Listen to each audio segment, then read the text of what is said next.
சிலர் எக்ஸசைஸ் செய்ய மாட்டாங்க.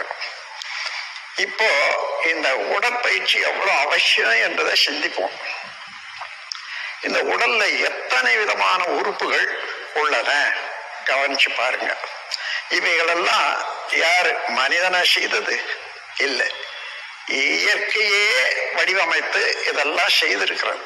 அப்போ ஒவ்வொன்றும் அந்த விரிவு சுருக்க ஆற்றல் உடல்ல இயங்குற போது அதுக்கு தகுந்தவாறு அந்த விரிவு சுருக்க ஆற்றலுக்கு தகுந்தவாறு ஒரு அந்த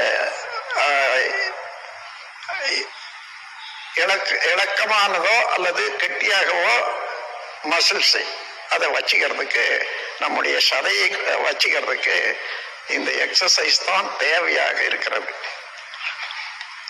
எந்த இடத்துல அந்த ரிலாக்ஸேஷன் இல்லையோ, அந்த தளர்ச்சியான செயல் இல்லையோ, அந்த இடத்துல ரத்த ஓட்டம், வெப்ப ஓட்டம், காற்றோட்டம், உயிரோட்டம் எல்லாமே தடைப்படும். இந்த உயிரோட்டம் தடைப்படுற போது என்ன, அது எல்லாமே தடைப்படுது. உயிரோட்டம் என்றால் இந்த உடல்ல, பரு உடல்ல நுண்ணிய ஒரு